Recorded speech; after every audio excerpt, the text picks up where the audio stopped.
मुझे विरोध करना है हर चीज का ना। हम यूनिवर्सिटी में है और आदान प्रदान होना चाहिए विचारों का। और मैं क्यों कह रहा हूं कि सिर्फ विरोध के लिए विरोध नहीं और समर्थन के लिए समर्थन नहीं। मैं एक वाक्य आपको बताता हूं और वो क्या है, वाक्य में हकीकत है। प्रधानमंत्री नरेंद्र मोदी इस बात के लिए पहले से कह रहे हैं, कोई पहली बार नहीं हुआ है कि उन्होंने कहा है वन नेशन वन इलेक्शन। आप याद कीजिए, एक बार इसके पहले जो चीफ इलेक्शन कमिश्नर, बिना नाम लिए मैं बता रहा हूं, 10 मार्च 2022 की बात है। टाइम्स ऑफ इंडिया में एक बड़ा लेख आता है 10 मार्च 2022। लेख में एक इंटरव्यू है और उन्होंने कई बातें कही, बट उसमें एक लाइन, समय को ध्यान में रखते हुए मैं एक लाइन बता रहा हूं। और वो एक लाइन क्या था, उन्होंने कहा था टॉकिंग अबाउट कि कैसे करेंगे इसको, आधे राज्यों को एक साथ करें, आधे राज्यों को एक साथ करें। और उन्होंने कई चीजों का जिक्र किया और कहा पर इसका निर्णय तो पार्लियामेंट लेगी, इसका निर्णय कानून के तहत होगा। बट उन्होंने कहा but the election commission is fully prepared and election commission is capable of holding all the election simultaneously and is ready to elect it once in a 5 year any time the government asks election commission to do that। सार क्या है, वो कह रहे election commission तो तैयार बैठा है 10 मार्च 2022 को। इलेक्शन कमीशन तैयार है, हमारी तैयारी पूरी है, हम एक election one nation one election करा सकते हैं।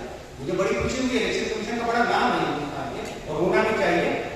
जितनी पेचीदगी है हमारे चुनाव में और उसको जितनी सफलतापूर्वक इलेक्शन कमीशन ने पिछले 70 साल में कराया है, इसकी पूरी दुनिया में डंका बजती है कि हमारा इलेक्शन कमीशन बहुत बढ़िया है। उसी कड़ी में मुझे लगा, बहुत उत्साहित हुआ कि अभी तो कानून बना नहीं, अभी कुछ प्रक्रिया हुई नहीं, लेकिन इलेक्शन कमीशन तैयार बैठा हुआ। तो मुझे बड़ी खुशी हुई कि अच्छा है इलेक्शन कमीशन तैयार बैठा।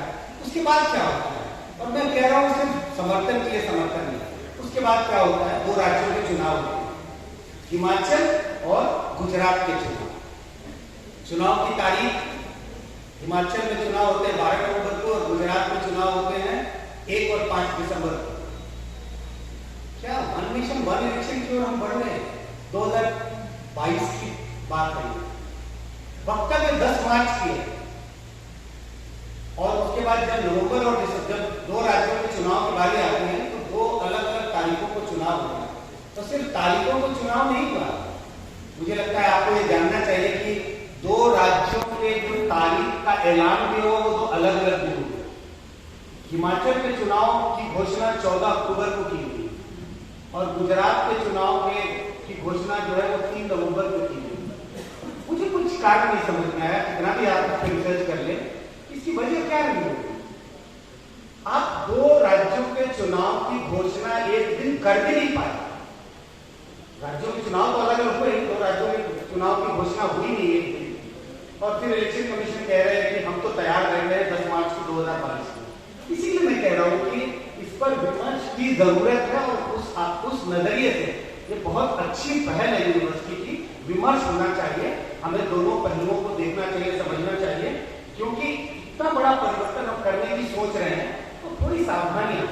तो कहते हैं गाड़ी बहुत तेजी से चलाते, स्पीड ब्रेकर की जरूरत होती है, स्पीड ब्रेकर की जरूरत होती है कि कहीं एक्सीडेंट ना हो जाए, तो कुछ स्पीड ब्रेकर की जरूरत है। मैं वो स्पीड ब्रेकरों का जिक्र करूंगा। पहले पक्ष क्या तर्क दिए जाते हैं, 2 तर्क दिए जाते हैं, चुनाव एक साथ कराएंगे, वन नेशन वन इलेक्शन। 2 तर्क है, 2 तर्क के अलावा कोई तीसरा तर्क हो तो आप बता सकते हैं, मुझे इसके बारे में कुछ जानकारी नहीं है। 2 तर्क है, एक चुनाव महंगा है और अगर आप हमने एक साथ चुनाव कराया तो चुनाव खर्च कम होगा, और दूसरा तर्क है डेवलपमेंट का कि भाई देश हमेशा चुनाव के मोड में रहता है, हर समय चुनाव, तो इसी के लिए एक साथ अगर चुनाव होंगे तो जो भी सरकार है वो ज्यादा काम कर पाएगी और चुनाव में क्या होता है, मॉडल कोड ऑफ कंडक्ट लागू हो जाता है, जिसका जिक्र अभी पहले भी किया, पहले के वक्ताओं ने भी किया। यही 2 आर्गुमेंट है कि क्यों हमें जरूरत है एक साथ चुनाव कराने की, वन नेशन वन इलेक्शन की जरूरत क्यों है। ये 2 आर्गुमेंट है। अब ये दोनों आर्गुमेंट में चुनाव में खर्च कम होगा, बिल्कुल कम होगा, इसमें कोई दो मत नहीं, इसका कोई आर्गुमेंट नहीं कि आप वन नेशन वन इलेक्शन कराएंगे तो खर्चा बढ़ जाएगा, ऐसा तो कभी नहीं होगा। लेकिन मेरा ये कहना है कि चुनाव पे खर्च करने के और कई तरीके हैं। हम छोटे छोटे कदम पहले उठाएं बजाय कि हम एक बड़े परिवर्तन की ओर बढ़ें। और मैं इस बात का जिक्र करना चाहूंगा कि किस छोटे कदम को उठाने की जरूरत है। अभी यूपी में एक चुनाव हुआ था, विधानसभा का घोषित का चुनाव, बड़ी चर्चित चुनाव। उसके रिजल्ट पे मैं नहीं जा रहा, बट उसको जानने की कोशिश कीजिए चुनाव हुआ क्यों, क्या हुआ था, क्यों बाई इलेक्शन हुई, क्या घोषित के चुनाव पे खर्च नहीं हुआ, चुनाव क्यों हुआ। अब एक एमएलए एक पार्टी में थे, वो पार्टी छोड़ के दूसरी पार्टी में चले जाते हैं, उससे चुनाव जीत जाते हैं, फिर उस पार्टी को छोड़ के फिर अपनी पुरानी पार्टी में चले जाते हैं, बाई इलेक्शन होता है, हार जाते हैं। क्या चुनाव में खर्च नहीं हुआ, क्या इस तरह के सुधार की जरूरत नहीं है। अब पार्टियां जब चुनाव होते हैं तो अब सांसद मंत्री चुनाव लड़ रहे हैं, अगर ये सारे जीत जाते हैं एमएलए का चुनाव तो क्या होगा। अब ये आर्गुमेंट है कि लोकसभा का चुनाव बहुत जल्द होने वाले हैं, लेकिन अगर ये किसी दूसरे राज्य की बात होती तो मेरे कहने का मतलब है कि इस आर्गुमेंट का कोई काट नहीं है कि चुनाव में खर्चे कम होंगे, बिल्कुल खर्चे कम होंगे अगर आप एक साथ चुनाव कराएंगे। लेकिन हमें सोचना चाहिए कि क्या और भी बहुत सारे तरीके हैं जिसके बारे में भी पहल होनी चाहिए कि इससे चुनाव के खर्चे कम हो सकते। और मुझे लगता है कि उन कदम को पहले उठाने की जरूरत है। ऐसे तमाम और भी चीजें हो सकती है जिसका जिक्र अभी नहीं कर रहा, वो किया जा सकता है। दूसरा आर्गुमेंट है मॉडल कोड ऑफ कंडक्ट में कहता है सरकार को काम करने का मौका नहीं मिलता। जिक्र किया गया था कि model code of conduct Sonali ji ने जिक्र किया था इसका। भाई अगर एक राज्य में 3 बार भी चुनाव हो गए, मतलब लोकसभा का, विधानसभा का और पंचायत का, तो 2-2 महीने का मॉडल कोड ऑफ कंडक्ट, एक 1.5 महीने का मॉडल कोड ऑफ कंडक्ट होता है। तो इसका क्या एक्सप्लेनेशन है कि अगर एक राज्य में एक चुनी हुई सरकार को पूरे 5 साल काम करने का मौका मिला, लेकिन आप पूरे 4.5 साल काम नहीं कर पाते और आपको लगता है वो 5 महीने या 2 महीने जो मॉडल कोड ऑफ कंडक्ट लग गया इसलिए हम काम नहीं कर पाते, तो वो जो आर्गुमेंट मुझे लगता है बड़ा ब्रॉड आर्गुमेंट है कि सरकार को काम करने का मौका मिलेगा और सरकार काम नहीं कर पाती क्योंकि मॉडल कोड ऑफ कंडक्ट लग जाता है। और इस बात की स्पष्टीकरण होनी चाहिए कि अगर बिहार में चुनाव है तो यूपी में मॉडल कोड ऑफ कंडक्ट नहीं लगता, अगर बिहार में चुनाव है तो हरियाणा में मॉडल कोड ऑफ कंडक्ट नहीं लगता। तो मॉडल कोड ऑफ कंडक्ट के बहाने ये कहना कि एक साथ चुनाव इसी के लिए हो क्योंकि मॉडल कोड ऑफ कंडक्ट लगने से सरकार को काम करने का मौका नहीं मिलता। मुझे लगता है सरकार के पास काम करने के पूरा समय है, पूरे 5 साल के लिए सरकारें चुनी जाती है, न कि 5 महीनों के लिए जिसमें मॉडल कोड ऑफ कंडक्ट लगता है। अगर तीनों चुनाव को आप ले, आजकल चुनाव 32 दिनों में खत्म किया जाता है, 30 दिनों में, मॉडल कोड ऑफ कंडक्ट 1 महीने के लिए एक चुनाव पे लगता है। तो मुझे लगता है बहुत वीक आर्गुमेंट है, बहुत इतना बड़ा आर्गुमेंट नहीं है कि सरकार काम नहीं कर पाती है और इसी के लिए हमें वन नेशन वन इलेक्शन की जरूरत है। तो दोनों आर्गुमेंट मुझे लगता है बहुत मजबूत मुझे दिखाई नहीं पड़ते। और जो कुछ और पहलू हैं जिसके लिए मुझे लगता है कि शायद सोचने की जरूरत है, विमर्श की जरूरत है, और मेरे हिसाब से क्या होना चाहिए तो उस पर भी आखिर में आऊंगा कि मैं क्या सोचता हूँ कि किस तरह से इस मसले को हल किया जा सकता है। तो फीजिबिलिटी का सवाल कई लोगों ने उसका जिक्र किया, मैं उसमें पढ़ना और आगे बात नहीं करना चाहता। फीजिबिलिटी, कई तरह के कानून में परिवर्तन की जरूरत होगी, संविधान में संशोधन की जरूरत होगी, वो किया जा सकता है, कोई असंभव सी चीज नहीं है। 5-6 ऐसे कानूनी संविधान में संशोधनों की जरूरत है, अगर आपने वो कर लिया तो आप कर सकते हैं। तो एक पेचीदगी है, लेकिन ऐसी पेचीदगी नहीं है जिसको भी बिल्कुल हल नहीं किया जा सकता है। ऐसे तमाम संशोधन हुए हैं, डुएबल है, किया जा सकता है। मेरा उसके बारे में मेरा कोई ऐसा ऑब्जर्वेशन नहीं कि ऐसे कानून की परिवर्तन की जरूरत है जिसको किया नहीं जा सकता, किया जा सकता है।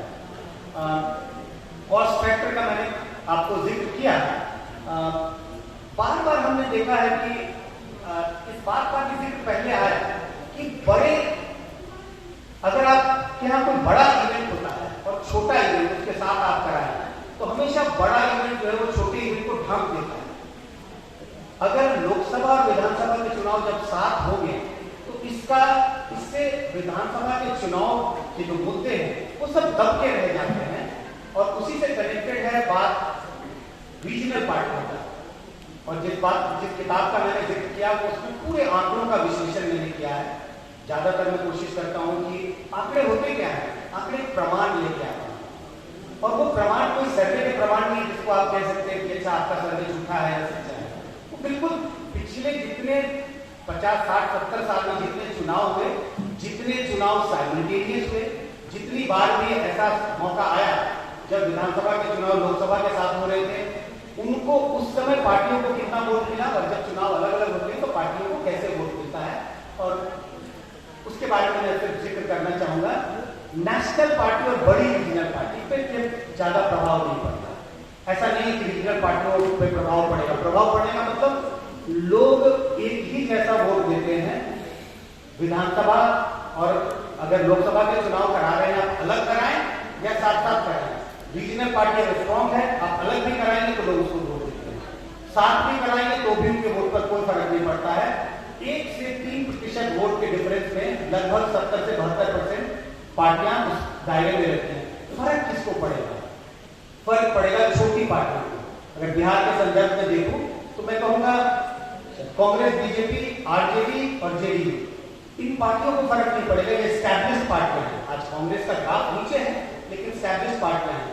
इसके अलावा जो तमाम छोटी पार्टियां हैं जिनका जनाधार 2%, 3% का है, वो हाशिए पे चली जाएंगी अगर आपने साथ साथ चुनाव कराया। और मैं क्यों कह रहा हूं, इसका प्रमाण है, जैसे मैंने दोबारा कह रहा हूं, प्रमाण सर्वे से नहीं, जितने बार साथ चुनाव हुए आप देखें कि उस पार्टी को जब आपने साथ चुनाव कराया तो लोकसभा में वोट बिल्कुल नगण्य हो जाता है, असेंबली में भी उनका वोट गिर जाता है। लेकिन अगर जब उन्हीं राज्यों में आपने चुनाव अलग अलग कराया तो वो जो छोटी रीजनल पार्टियां हैं उनको जनता पसंद करती है, उनको वोट देती है। अब ये अलग डिबेट है जो आज का विषय नहीं है कि हमारे देश में कितनी पार्टियां होनी चाहिए। मुझे मालूम है इसके बारे में भी तमाम तरह के डिबेट्स हैं कि देश में 2 से ज्यादा पार्टी नहीं होनी चाहिए, 3 से ज्यादा नहीं होनी चाहिए, 4 से ज्यादा नहीं होनी चाहिए। मेरा अपना मत है कि पार्टियों की संख्या पे कोई पाबंदी नहीं होनी चाहिए। पार्टियां हैं क्या? पार्टियां political aspiration, political, social, economic aspiration का प्लेटफॉर्म है। पार्टियां क्यों बनती हैं? अगर आप बिहार में देखें पिछले 10 साल में छोटी छोटी पार्टियां आई हैं, वो पॉलिटिकल एस्पिरेशन का प्लेटफॉर्म है। और मुझे लगता है हर व्यक्ति को इसकी स्वतंत्रता होनी चाहिए कि आप अगर एक एस्टैब्लिश पार्टी में नहीं जाना चाहते और आप एक ऐसे छोटे प्लेटफॉर्म पे आना चाहते हैं तो उसकी स्वतंत्रता होनी चाहिए। तो आर्गुमेंट ये है, अगर आप साथ चुनाव कराएंगे विधानसभा और लोकसभा के, तो छोटी रीजनल पार्टियों का अस्तित्व धीरे धीरे धीरे धीरे खत्म हो जाएगा और कुछ ही पार्टियां, मैं ये नहीं कह रहा कि सिर्फ नेशनल पार्टियां बचेंगी, रीजनल पार्टियां भी रहेंगी। लेकिन वो कौन सी रीजनल पार्टियां होंगी? वो बड़ी रीजनल पार्टियां, स्ट्रॉन्ग रीजनल पार्टियां तमाम राज्यों में है। बंगाल में तृणमूल कांग्रेस है, अगर आप